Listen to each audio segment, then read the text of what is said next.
고린도전서 7장 1절에서 16절 말씀입니다. 너희가 쓴 문제에 대하여 말하면 남자가 여자를 가까이 아니함이 좋으나 음행을 피하기 위하여 남자마다 자기 아내를 두고 여자마다 자기 남편을 두라. 남편은 그 아내에 대한 의무를 다하고 아내도 그 남편에게 그렇게 할지라.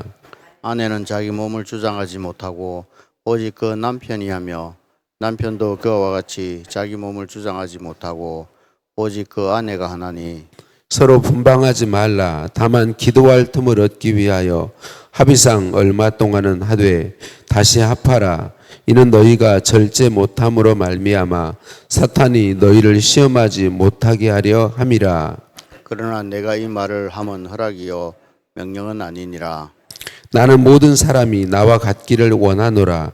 그러나 각각 하나님께 받은 자기의 은사가 있으니 이 사람은 이러하고 저 사람은 저러하니라.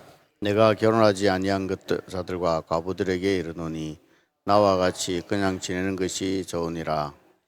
만일 절제할 수 없거든 결혼하라.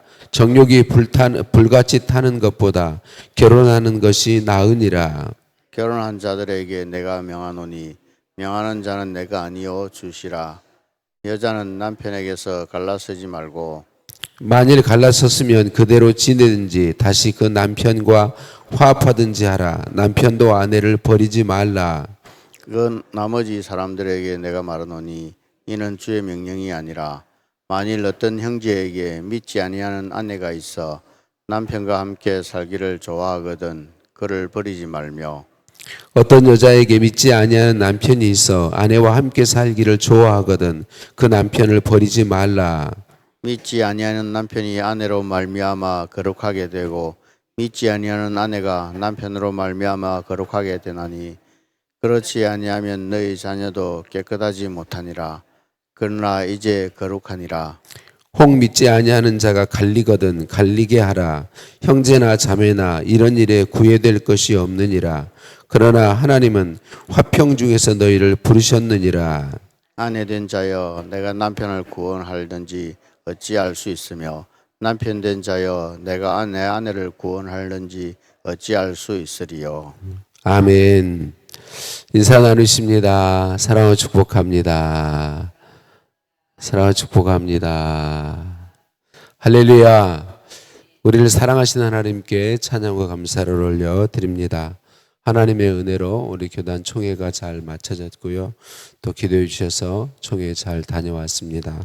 하나님께서 우리 문영수 장로님을 우리 교단 전체 교회를 섬기는 장로부총장으로 세워주셔서 사용해 주심을 감사를 드리고 또 새벽 기도에 3일 동안 인도해 주신 우리 원로 장로님과 명예 장로님께 감사를 드립니다.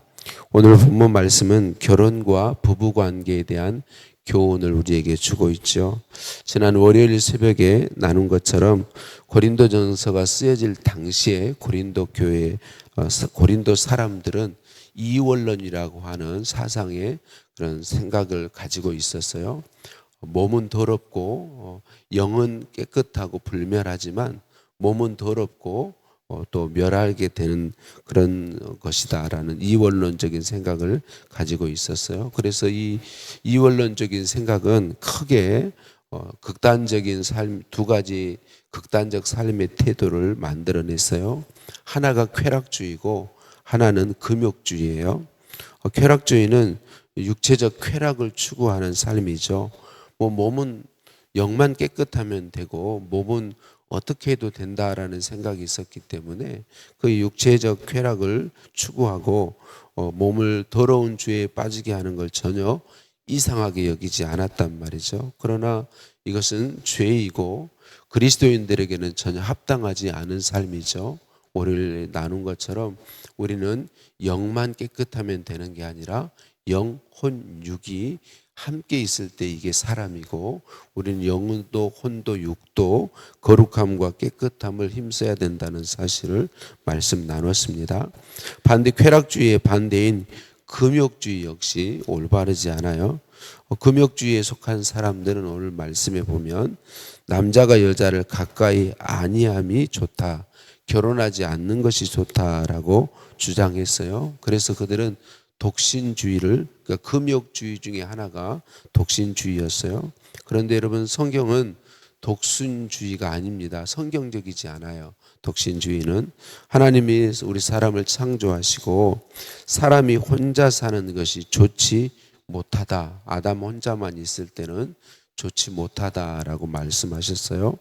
독신은 하나님께서 사명으로 주신 사람들, 특별히 하나님의 일을 위해서 사명으로 주신 경우에만 해당하는 것이고, 독신주의는 올바르지 않은 것이죠.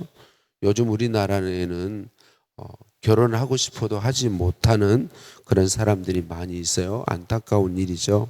그런데 가정을 이룰 수 있는데도 불구하고 독신을 선호하는 사람들이 점점 늘어가고 있죠. 그런데 이것은 성경적이지 않죠. 남녀가 만나 가정을 이루어야 하는 이유는 첫 번째는 이것이 성경적이기 때문에, 하나님께서 우리 사람을 그렇게 창조하셨기 때문이죠. 남성과 여성이 만나서 한 가정을 이루는 것, 한 몸을 이루는 것, 이것이 성경적이다라고 하는 거죠. 또한 결혼, 오늘 본문이 말하는 우리가 바른 결혼을 해야 되는 이유는 사명이 아닌 독신주의로는 음행의 유혹을 이기기 어렵다, 그렇게 말씀하고 있어요. 그래서 음행에 빠지는 것보다는 결혼하여 죄를 이기며 부부가 함께 하나님의 일에 힘쓰는 것이 옳다라고 가르쳐주고 있죠. 결혼을 통해서, 올바른 결혼을 통해서 맺어진 부부 관계는 지배 관계나 계약 관계가 아니고 서로 섬기는 관계이죠. 어떤 부부든지, 뭐 남편이 하든지 아내가 하든지 누가 지배하게 되면 행복할 수가 없습니다. 남편과 아내의 부부 관계는 서로 섬기며 서로 귀히 여기며 서로 배려하며 서로 사랑해야 하는 관계인 것이죠. 그래서 우리가 지난 주일에 말씀 들은 것처럼 남편은 예수님이 교회를 위해 자신을 내어주심 같이 그렇게 아내를 사랑하고, 아내는 교회가 예수님에게 복종하듯이 남편에게 복종하는 것이다. 이건 서로 그렇게 하는 것이죠.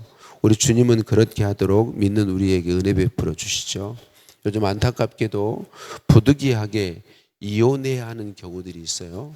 폭력을 일삼는 그런 남편이나 아내의 경우 뭐 계속 살기가 어렵죠. 그래서 이혼이 부득불, 성경에도 부득이한 경우 이혼이 허락되죠.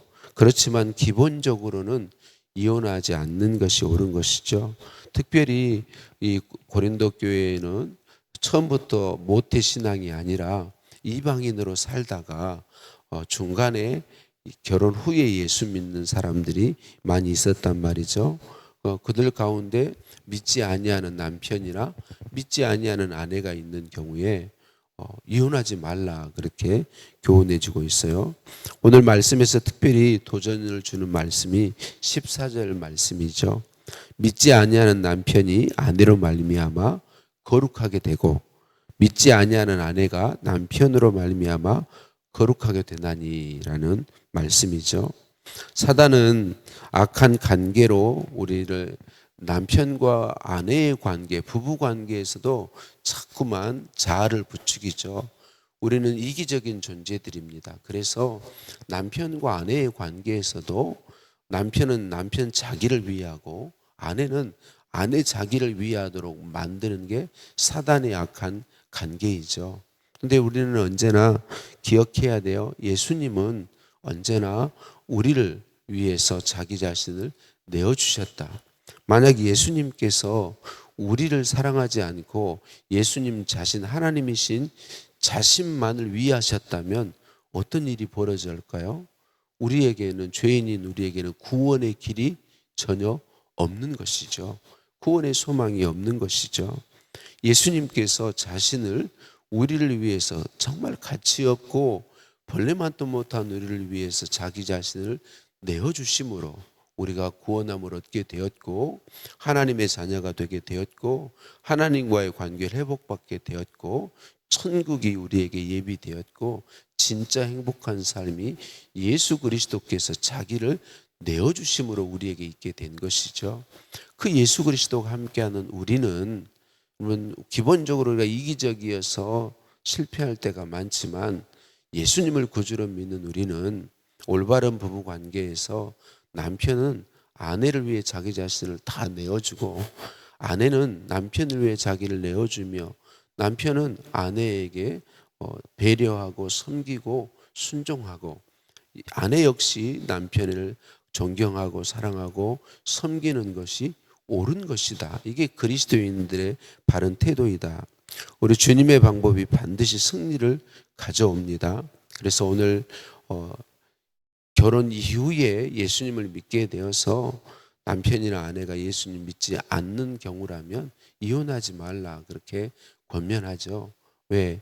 내가 믿음으로 가지고 아직 믿지 않은 남편이나 아내를 사랑으로 섬길 때에 그 남편이나 아내가 예수님 믿어서 거룩하게 되는 곧 구원 얻게 되는 역사가 있게 될 거니까 그렇게 말씀하고 있는 것이죠. 생명의 삶 묵상 에세이에 여성 목사님이신 김양재 목사님이 섬기는 교회 성도님의 이야기가 감동을 주고 있어서 잠시 나누려고 합니다. 최 집사님의 남편은 허리가 아픈 아내와 초등학생 두 아이만을 남기고 잠적했다. 알고 보니 남편은 최 집사님의 명의까지 도용해 억대의 빚을 졌고 최 집사는 하루아침에 신용불량자가 되었다. 이혼 소송밖에는 답이 없다고 분노하며 억울해하는 최 집사님에게 예배 가운데 하나님 말씀에 귀 기울여 보자고 권면했다. 최 집사님은 공동체에서 자신의 상황을 나누고 함께 기도했다. 그러면서 원수는 자신을 속인 남편이 아니라 죽어도 남편에게 돈과 시간, 정성을 쏟고 싶지 않은 자신의 악한 마음임을 깨달았다. 남편이 묻지도 따지지도 않고 그저 돈만 갖다 주기를 원했던 자신의 욕심을 회개하자 이제는 돈이 없으면 없는 대로 살며 하나님께 순종하겠다는 기도가 나왔다. 이혼 소송을 취하했고 빚을 갚기 위해 건강을 회복시켜 달라고 공동체와 함께 간절히 기도했다. 힘들어도 가정을 지키기로 결단했더니 동서가 복음을 받아들였고 시댁에서 남편의 빚을 갚아주겠다고 연락이 왔다. 최 집사님은 9개월 만에 간호사로 복직했고 자신이 겪은 고난을 이야기하며 이웃과 친구들을 전도했다. 가정을 지키기로 결단했더니 하나님은 인간의 능력을 뛰어넘는 응답을 주셨다. 나를 힘들게 하는 배우자 한 사람을 위해 기도하고 용서할 수 없는 그를 용서할 때 하나님은 차고 넘치게 응답해 주신다. 가정은 지킬 만한 가치가 있다. 배우자의 구원을 위해 흘렸던 눈물을 하나님은 반드시 기억하신다라고 하는 그런 이야기입니다. 남편이나 아내, 가족, 다른 성도를 위해서 나를 희생하며 섬기는 것은 성경은 결국은 나 자신을 위하는 것이다 라고 말씀해 주고 있습니다. 기본적으로 남편과 아내의 이 부부 관계에서 섬김의 관계는 진짜 자기 자신을 위하여 복된 것이다. 이것은 부부 관계에서 멈추지 않고 우리가 함께 공동체로 있는 교회 공동체, 가족 공동체, 우리가 함께 직장 생활하는 사람들, 인간관계에서 예수 그리스도의 은혜와 사랑을 힘입어서 섬기고 배려하고 사랑하는 삶은 기본적으로 그렇게 사는 삶은 결국은 나 자신을 위하는 것이다 라고 성경이 우리에게 가르쳐주고 있습니다. 이 말씀들을 기억하고 부부관계에서 주님의 은혜와 사랑을 힘입어서 정말 남편을 위해서 아내를 위해서 나를 희생하며 섬기는 이런 복을 누릴 수 있기 원하고 나아가서 모든 인간관계에서 그리스도의 사랑을 힘입어서 섬기고 배려하고 나를 희생하여 돕는 이런 복된 삶의 복을 저와 여러분 모두 누리게 되시기를 예수님의 이름으로 축복합니다. 하나님, 성경적 삶을 살게 도와주옵소서. 음행의 죄와 자아중심의 이기적인 죄를 이기게 하옵소서. 나로 인하여 내 남편이나 아내가 가족과 이웃이 거룩하게 되는 복을 누리기 소원합니다. 하나님, 가정의 달 부부와 가족의 사랑이 더욱 돈독하게 하시고 우리의 삶을 통해 많은 이웃과 사람들이, 우리 공동체에 속한 사람들이 나의 희생과 사랑과 섬김으로 하나님 복을 누리도록 은혜 더하여 주옵소서. 예수님 이름으로 기도드립니다. 아멘. 하늘에 계신 우리 아버지, 아버지의 이름을 거룩하게 하시며 아버지의 나라가 오게 하시며 아버지의 뜻이 하늘에서와 같이 땅에서도 이루어지게 하소서.